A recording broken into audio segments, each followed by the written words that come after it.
Hello girls, आशा है सभी अपने घर में सुरक्षित होंगे आप लोग। आज हम राहुल सांकृत्यायन के विषय में पढ़ेंगे। इनके द्वारा रचित ल्हासा की ओर आपका यात्रा वृत्तांत है। राहुल सांकृत्यायन का जन्म सन 1893 में उनके ननिहाल गांव पंदहा, जिला आजमगढ़ यानी हम यूपी में ही है में हुआ। उनका पैतृक कहते हैं फोर फादर्स यानी दादा पर दादा वाला गाँव कनेला था। उनका मूल नाम केदार पांडे था। उनकी शिक्षा काशी, आगरा और लाहौर में हुई। सन 1930 में उन्होंने श्रीलंका जाकर बौद्ध धर्म ग्रहण कर लिया यानी बौद्ध धर्म को अपना लिया। तब से उनका नाम राहुल सांकृत्यायन हो गया। यानी मूल नाम क्या था? केदार पांडे, और जब उन्होंने बौद्ध धर्म अपनाया तो राहुल सांकृत्यायन। राहुल जी पाली, प्राकृत, अपभ्रंश, तिब्बती, चीनी, जापानी, रूसी सहित अनेक भाषाओं के जानकार थे। यानी इतनी भाषाओं के वो ज्ञाता थे। उन्हें महापंडित कहा जाता था, यानी इन्हीं भाषाओं को, इतनी सारी भाषाओं को जानने के कारण। सन 1963 में उनका देहांत हो गया। यानी जन्म हुआ था उनका 1893 में और मृत्यु हुई 1963 में। राहुल सांकृत्यायन ने उपन्यास, कहानी, आत्मकथा, यात्रा, व्रत, जीवनी, आलोचना, शोध आदि अनेक विधाओं में साहित्य सृजन किया। इतना ही नहीं, उन्होंने अनेक ग्रंथों का हिंदी में अनुवाद भी किया। मेरी जीवन यात्रा 6 भाग हैं उसके, दर्शन, दिग्दर्शन, ये सब उनकी रचनाएं हैं। 22वीं सदी, बोलगा से गंगा, भागो नहीं दुनिया को बदलो, दिमागी गुलामी, घुमक्कड़, शास्त्र उनकी प्रमुख कृतियाँ हैं। घुमक्कड़ कहते हैं जो एक जगह से दूसरी जगह घूमते रहते हैं। साहित्य के अलावा दर्शन, राजनीति, धर्म, इतिहास, विज्ञान आदि विभिन्न विषयों पर राहुल जी द्वारा रचित पुस्तकों की संख्या लगभग 150 है। राहुल जी ने बहुत सी लुप्तप्राय सामग्री का उद्धार कर अत्यंत महत्वपूर्ण कार्य किया। यानी जो सामग्री गायब हो रही है, लुप्त हो रही है, उनका उद्धार किया उन्होंने। यात्रा व्रत लेखन में राहुल जी का स्थान अन्यतम है। यानी वो, आपने पहले अभी पढ़ा कि वो एक जगह से दूसरी जगह घूमते रहते थे, तो उनको घूमने का बड़ा शौक़ था। तो यात्रा व्रत लिखने का भी उन्हें एक विशेष स्थान मिला हुआ है। उन्होंने घुमक्कड़ी का शास्त्र रचा और उससे होने वाले लाभों का विस्तार से वर्णन करते हुए मंजिल के स्थान पर यात्रा को ही घुमक्कड़ का उद्देश्य बताया। यानी आपने देखा होगा, जब हम एक जगह से घूमते हैं तो हमें वहाँ के परिवेश के विषय में, वहाँ की संस्कृति के विषय में नॉलेज होती है, तो इसलिए ज्ञान का संचार होता है। घुमक्कड़ी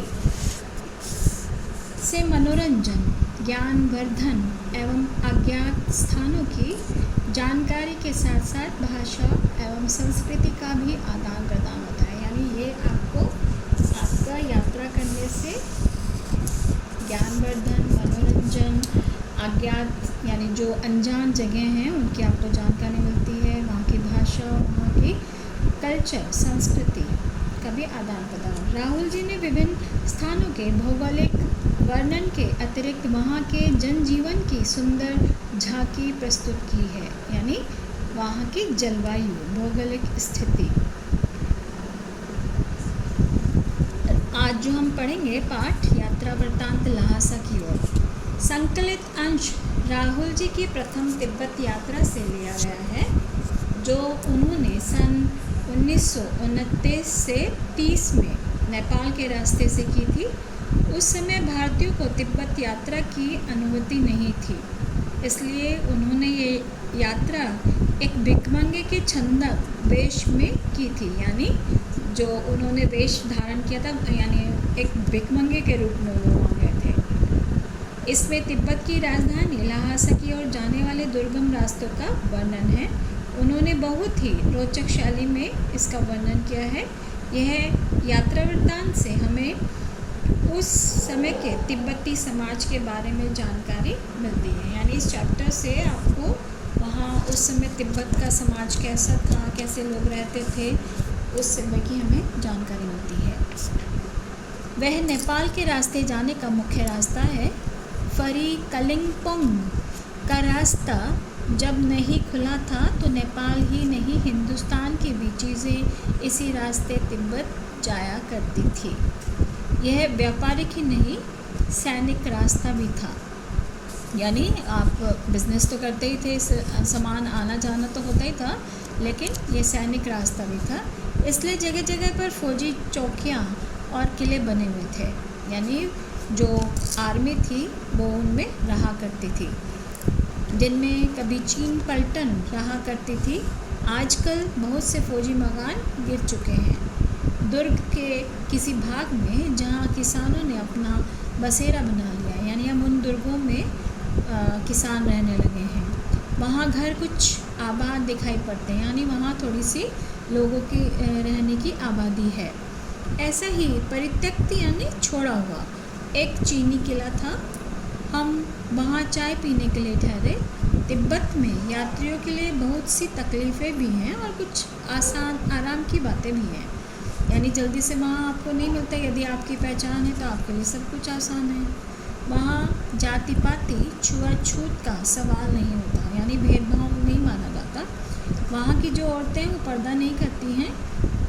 बहुत निम्न श्रेणी के भिखमंगों को लोग चोरी के डर से घर के भीतर नहीं आने देते। यानी जो छोटे लोग होते हैं निम्न श्रेणी के, उनको लो कास्ट वाले जो, उनको अंदर नहीं आने देते। नहीं तो आप बिल्कुल घर के अंदर चले जा सकते हैं, और चाहे तो आप बिल्कुल अपरिचित हों तब भी घर की बहू या जो सास को अपनी झोली में से चाय दे सकते हैं। वह आपके लिए उसे पका देगी और मक्खन, सोडा, नमक दे दीजिए। वह चाय की चौंगी यानी एक बर्तन है जिसमें चाय बनाई जाती है। उसे दूध वाली चाय के रंग की बना आपको मिट्टी की टोटीदार बर्तन, यानी जैसे जिससे पानी बाहर निकले, ऐसी उनका एक मिट्टी का पात्र होता है जिसको खोटी में रख के आपको वो दे देगी। यानी आपकी चाय बनाकर आपको मिट्टी के बर्तन में रख कर दे देगी। यदि बैठक की जगह, बैठक में ड्राइंग रूम की जगह रसोई दूर हो और आपको डर है कि सारा मक्खन आपकी चाय में नहीं पड़ेगा, तो आप खुद जाकर चौंगी में चाय मत कर ला सकते हैं। यानी आपको इतना अधिकार है कि आप खुद से अपनी चाय पका सकते हैं, यदि आपको लग रहा है कि आपका सामान उसमें नहीं डाला जाएगा। चाय का रंग तैयार हो जाने पर फिर नमक, मक्खन डालने की ज़रूरत होती है। तो ये वहाँ की एक चाय है जिसको वो लोग पीते हैं।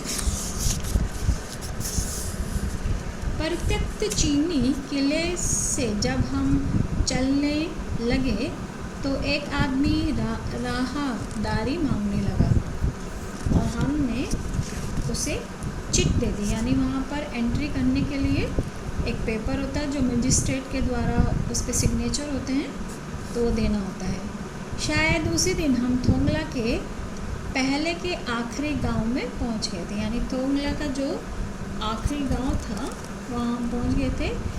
यहाँ भी सुमति के जान पहचान के आदमी थे, यानी जो उनके साथ मंगोली भिक्षुक चल रहा था उसकी जान पहचान के लोग थे।